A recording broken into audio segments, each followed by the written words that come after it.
Questions addressed to any of the panelists or all of them?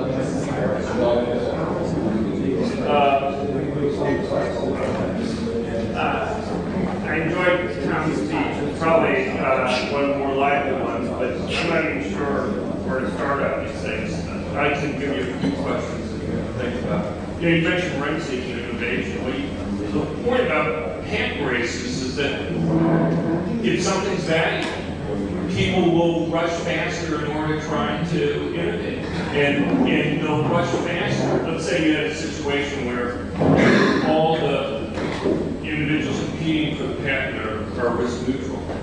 Well, how much are they going to spend in order to try to be the first one to go against the patent? The notion of the rent-seeking there is they're going to dissipate completely the gains that the company's going to get. Would it be better in the world that you could go and stop that innovation, that race to do it quickly? Sure, but I don't know of any way to try to go and do that. Now, there's still a gain for the customers that are going to be there because the firms are only going to dissipate the rents in terms of the profits that the company's going to get. But it's not going to dissipate all the rents that the consumer surplus is going to represent there. You mentioned, I'll give you 3 questions. So the second one is, you mentioned the inherent short-sightedness of political markets or politicians, that they're only trying to get support in the next election. Well, you have mechanisms that exist in political markets that prevent cheating, just as you do for firms. I mean, firms can commit fraud against customers. And what happens in those types of markets in which firms operate is that you have reputations that arise, so that firms lose future sales and the premium that they would be getting there. In the case of politicians, I agree with you that people try to take the mechanisms for firms and just impose them on politicians. One big reason why they don't work perfectly for politicians is that politicians only have finite lives as compared to a firm that can theoretically last forever. But you still have a mechanism there. And the mechanism is, I try to put into political office those politicians who intrinsically value the same things as the voters. I'm not going to say they do it perfectly, but neither do firms prevent fraud. There's an optimal amount of fraud. And if voters who are looking to put these politicians in office can do a relatively good job of sorting in politicians who value the same thing. So like, I'll have a campaign and one of the attacks on the politicians is this guy's a flip-flopper. That means he doesn't intrinsically hold the particular views very strongly, and that when he's facing his last period and no longer facing the threat of re-election, he may be more likely to move away from it. Well, if I can put into some office somebody who values what I do, he'll be more likely to continue doing that. And one of the things that may value is that he takes into account my long-run interests and not just doing something in the short run for him. And finally, on the background, was there a question there, or was that just a statement? You said the question is, you're saying that it's short-sighted, and I'm saying that there are mechanisms that can solve that in the same way. And there's a lot of empirical work that's been done. Maybe these are the types of empirical work you don't approve of, but there's a lot of empirical work that indicates that, in fact, that type of cheating problem may be solved a lot in political markets that you're concerned about. Okay, can I just share that for a moment? John, you want to comment briefly on this? Okay, well, first on the patents, I didn't mention patents in my talk, but as a government granted monopoly, if companies are competing for a government granted monopoly, that's rent-seeking, isn't it? I don't have any disagreement with that. I don't know why that was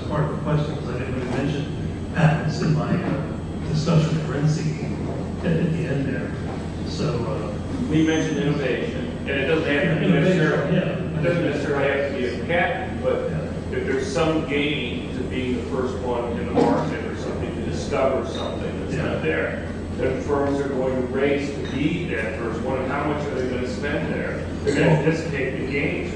Well, if you're talking about gains, government grant monopoly through a patent, but if you look at the market as a dynamic process, like the Austrians do, for example, much better than any other school of thought. That's how we get these innovations. It's a process of competition among firms, and the end result is there's a winner who produces the best product temporarily, anyway. And I don't see a dissipation of all consumer surplus being a result of that sort of thing, like there is if there's a government grant of monopoly rights. Yeah, that happens. That's what the rent-seeking literature says. So that's what I would have to say about that. I didn't even mention that. But on and the second thing you said, yeah, it's possible for governments to become a little more efficient in different ways. I know there's a literature on it, but if you just take the U.S. example, I think the statistic on incumbent re-election rates is something I think it was 97.5% or something like that in the 2004 election, and as you know, it's been in the 90-95% range for decades, with one or two counter examples like 94, I guess. But it hardly sounds like a competitive market to see 90 or 95% of all members of the U.S. Congress re-elected routinely every single time, and more often than not, 98% or 99% re-elected. And what market is like that? The same firms are the market leaders for 40 or 50 years without any challenges to their authority. As you know, even an American congressman, almost nothing will unseat an American congressman as long as he's good at dishing out pork. Barney Frank, a congressman from Massachusetts, even got front page of the Washington Post with his boyfriend running a male prostitution ring from the basement of his house. And he's been reelected about 10 times since that happened. And so there's nothing that can unseat a U.S. congressman who doesn't want to be unseated. That hardly sounds competitive to me, as far as long-term, long-term assignments, I don't see it. Question to Sean Gabb. Does Professor Polanyi, who made up this economic system that he describes to the ancient times, does this economic system has been seen to happen anywhere else? Has there been any empirical data that would back this up? For example, like maybe some tribal systems. That's one question. I mean, has it ever existed? Has anybody ever seen it exist? And the second question is how does archaeological data affect this debate? For example, you can go here in Roma to the castle. There is an underwater archaeology museum, and you can see a merchant vessel 3,600 years old, full of different cargo and very, very specific cargo. For example, bronze tables, which are basically, commodity, and it's very hard to imagine that, somebody some Phoenician just felt a duty, to take it from current Palestine or Israel to Greece or Turkey. It's rather, makes much more sense that he wanted to make some money off of it, trading with other people. So these are the two questions. Okay. There is a gigantic literature on this. There is a very big literature on this, and there are claims by anthropologists like Malinowski and so on that here and there you have tribal groups which do not know market behavior, in which reciprocity and redistribution are the main forms of economic activity. However, every time somebody looks at this evidence, it turns out that what you have is some kind of market economy. And so when you're faced with these claims, you apply often greater. For the past 200 years, standard economic theory has explained our actions. when somebody like Morris Silver looks in detail at the ancient Near East, he will say that Polanyi has systematically misinterpreted the evidence. And so my own approach is that whenever I'm told that there is an African tribe which practices reciprocity and redistribution, I dismiss out of hand. Now, the archaeological evidence, Polanyi and Finley never denied that there was some kind of market activity, but they said that this was peripheral and that the main mode of economic organisation was reciprocity and redistribution. However, Deirdre McCloskey, some years ago, noticed that in South America, she looked at the distribution of flint tools, and she noticed that the further away you get from the main production centre for flint tools, the bigger the ratio of cutting size to flint becomes. And you would expect that that is rational market activity. When you have very high transport costs, you will try to minimise on the amount of unnecessary flint you're using. And so the archaeological evidence does suggest that the people making these things, the people carrying them, they were rational economic agents. I think Swift said that there is nothing so absurd that somebody somewhere does not argue for it. And this entire line of argument is absurd. As I said, there's a gigantic literature. I haven't been through all of it because there is just so much of it. I don't want to go through all of it. It's simply necessary to show that standard economic theory explains our actions, has done so by general agreement for 200 years.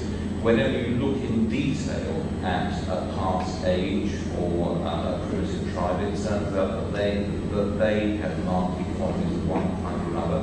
And so it rejects all of these arguments about reciprocity and redistribution as social fantasies. Christian? Mike? Thank you very much.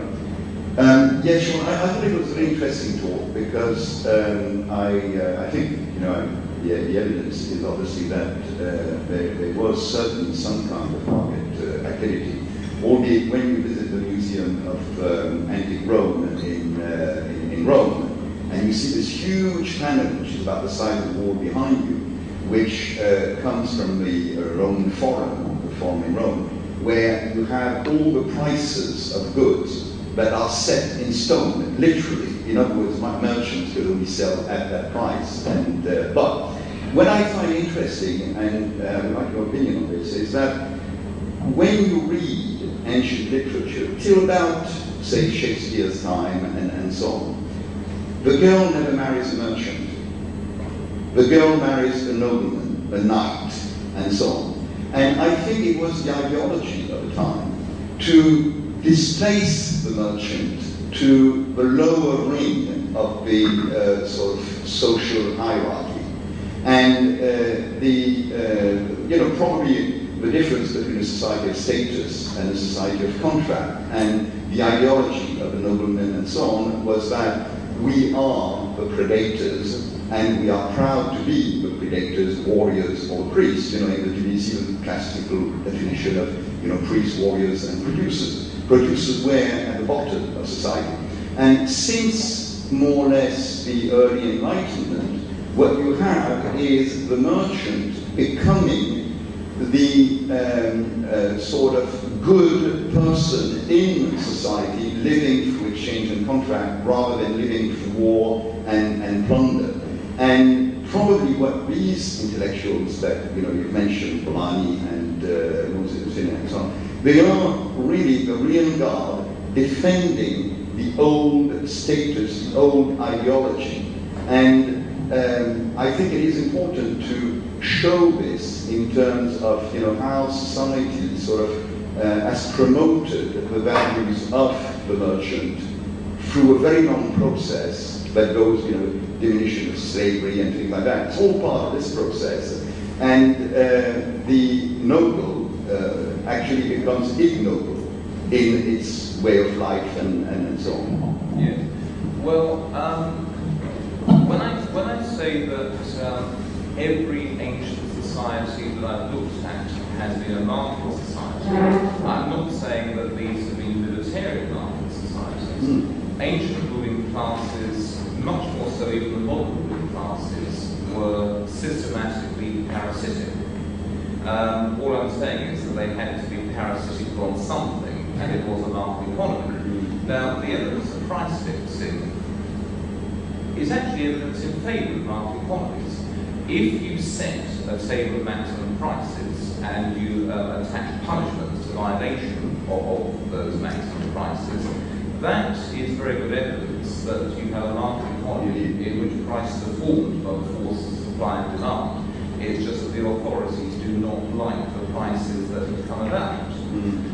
So the edict of Diocletian, the various fixed prices we saw a couple of years ago on the temple wall down the road, but that is not evidence of centrally administered prices which simply show ratios between certain goods for redistribution. That shows intervention in a market economy.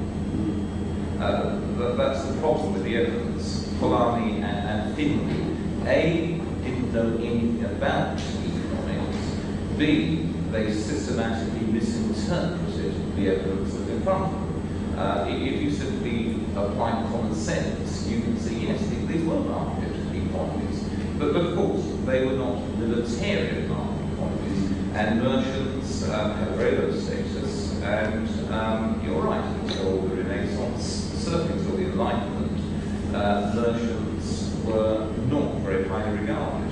But they were the people who created the wealth, which was stolen by the ruling classes and wasted. Paul? Yes.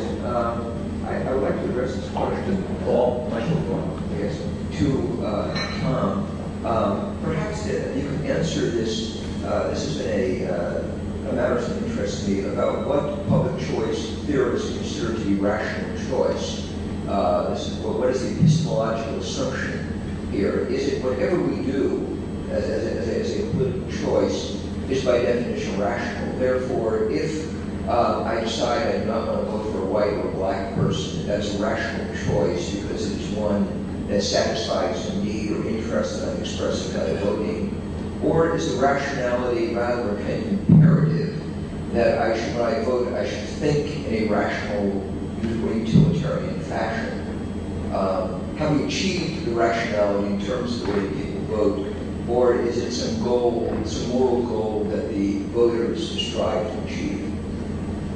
Well, the literature, there's different segments of this literature. There's a Virginia School of Public Choice, which is associated with Buchanan and Tulloch and their students and followers. And there's a University of Rochester School of Public Choice that is mathematical and political science, basically.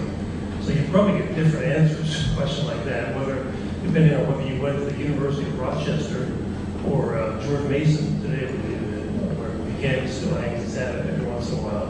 But it was always, when I was their student, it was always an attempt at positive economics. It was always an attempt to explain reality, to explain the choices that people actually made. It was always a theme of everything that was being done there. But others, I think some of the others have taken different approaches. So it's sort of a pretty broad-based school. And the two schools don't talk to each other much. The mathematical politicians in Rochester barely communicate with the other ones, even though they both publish in the same journal. So you have articles in the same journal, and one group of these specialists can't read what the other group writes. Yuri. Well, I completely agree with Tom about public choice and errors. However, I think there is something in this competition of different governments, because people really vote with their feet. They're moving around looking for better schools or better this or lower taxes, or like in my case, and so I'm thinking, that still, and you mentioned that in Minneapolis there's 63 municipalities or something like that, and in New Orleans only 20. I'm sure I would believe in Minneapolis, New Orleans, because more choices. So there is still, what do you think? Because if we will have, for example, a Kenyan Bolshevik as our president, then it's the Bible shopping out for so government, I believe there's some market structure kind of does make sense. Well, yeah, I wasn't criticizing federalism or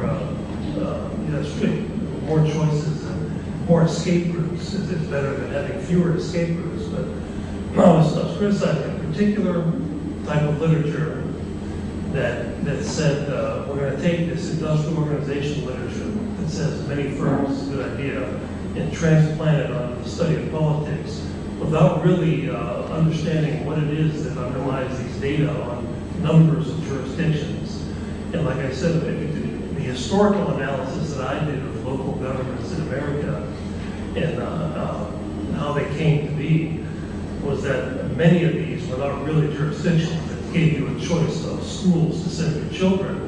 They were just, they came about because taxpayers revolted over something, and the government set up an off-budget enterprise to sort of thumb its nose at the taxpayers and say, we're going to find a way to tax you anyway. And they would finance these things with revenue bonds, which are not backed by tax revenues explicitly, but supposedly by the revenues that they raise by selling something or renting out housing or something like that. But they always eventually subsidize these entities with tax dollars anyway. And so I was criticizing that the method of analysis that's in the literature, but just transplanting the theory of the firms to the study of politics. I wasn't critiquing voting with your feet in general and all of that.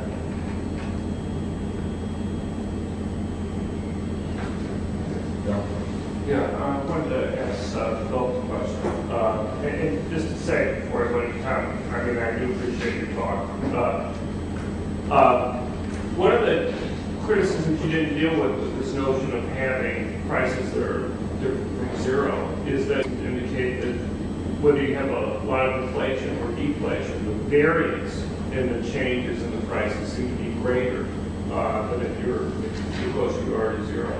And the problem that creates is that firms or workers or others have a harder, often where the empirical evidence seems to indicate that whether you have a lot of inflation or deflation, the variance in the changes in the prices seem to be greater than if you're too close to already zero. And the problem that creates is that firms or workers or others have a harder time distinguishing whether there's a change in the real demand for their individual product as opposed to some overall change that's occurring at the price level. And that people are more likely to make mistakes. If I have a drop that occurs in the wages for the worker, he has to figure out, is it just in this one particular plant that my wages are dropping, or is it something that's occurring generally across any possible job that I can get? When they make mistakes about that, they may quit jobs too quickly or take jobs faster than they're supposed to. You have similar problems everybody exists for firms. So if the overall price level is zero, surely there could be issues about how even whatever prices there are work their way through, but if I get an increase in demand of 10% in the price of my product, I'm more likely to interpret that as a real increase in the demand for my product. Whereas if I have inflation that's 50% or inflation that's 20% and I'm having this big variance from time to time, there's also going to be a lot more effort by these firms and workers trying to figure out just resources spent trying to figure out why prices are changing, or whether it is an increase in demand or something that's happening generally. Philip, and maybe Nikolay also. Well, thank you for your question. Well, first of all, we would have to look why is there such a big deflation on a free market. There normally would be only low regular rates of inflation, regular rates of inflation, of falling prices, 3%, 5%. So this would not be a very huge amount, and not. I don't see why the variance would be higher than it is now with our monetary policy. And the other point is that for a company, important is the difference between the buying costs and selling proceeds. So if my buying costs fall 20% and my selling proceeds fall 10%, I know that my real profits are increasing, and there's basically no, I don't see the confusion that would arise from this information. It's a clear information that I can interpret very easily.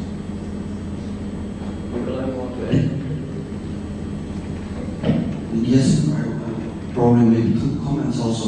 The same argument would apply for an inflationary environment. Sure. The case of a wage earner who does not really know at the time to switch his job because of probably better pay in other industries.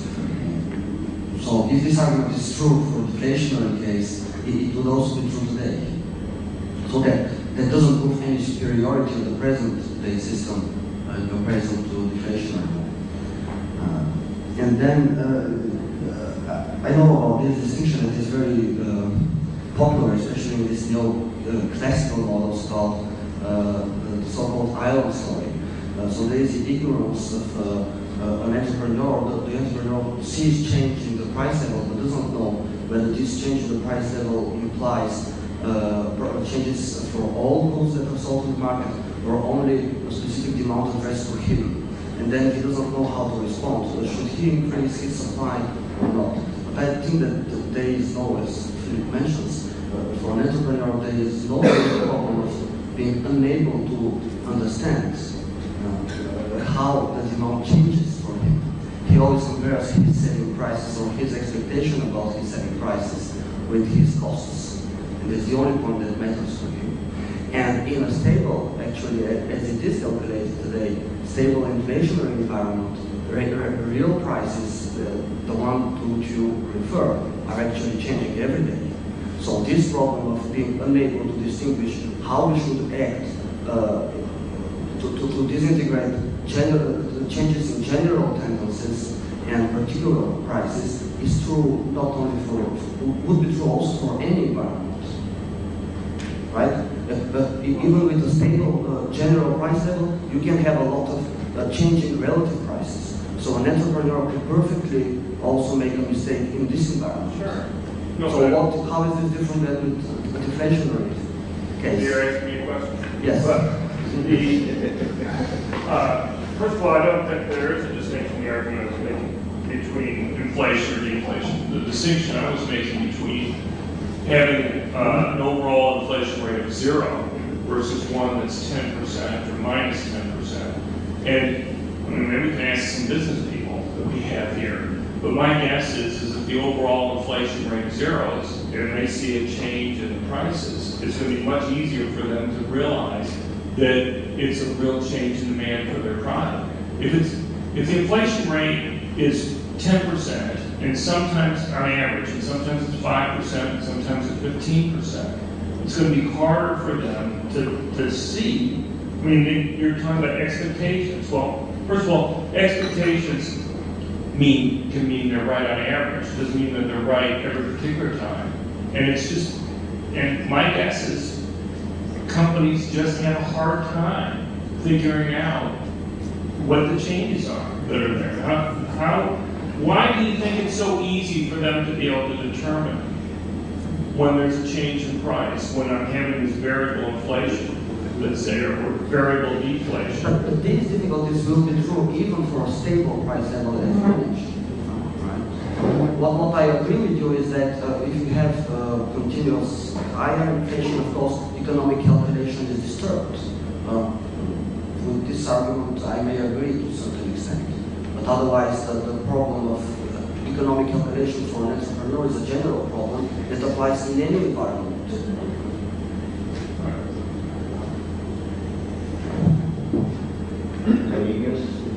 The question is to the Bagus as well. As I remember, you defined inflation as dropping prices for goods at the very beginning of your talk. My question is, why didn't you define this as a dropping in the supply of money, or decreasing supply of money? Because I think this discussion part reflects this kind of confusion with terms.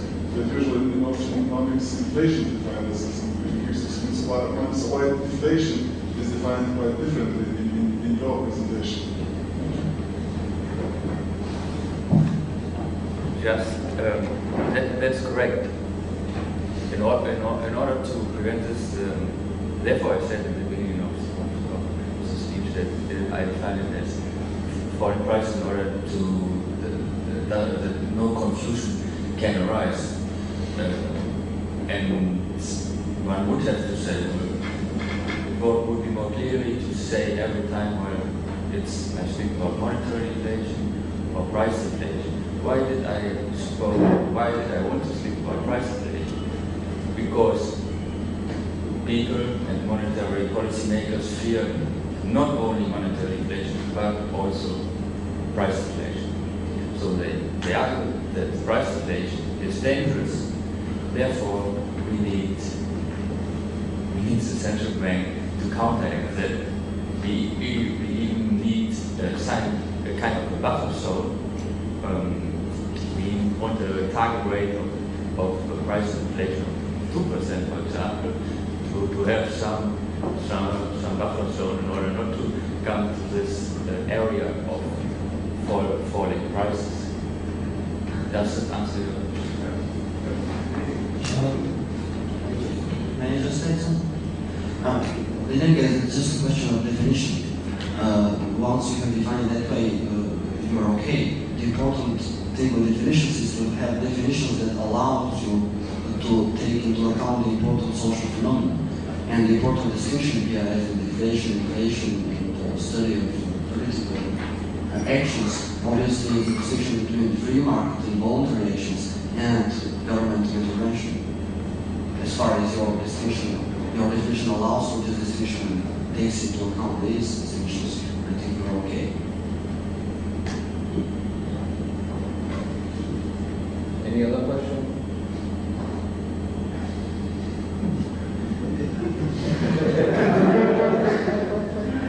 In that case, let's take the break. We have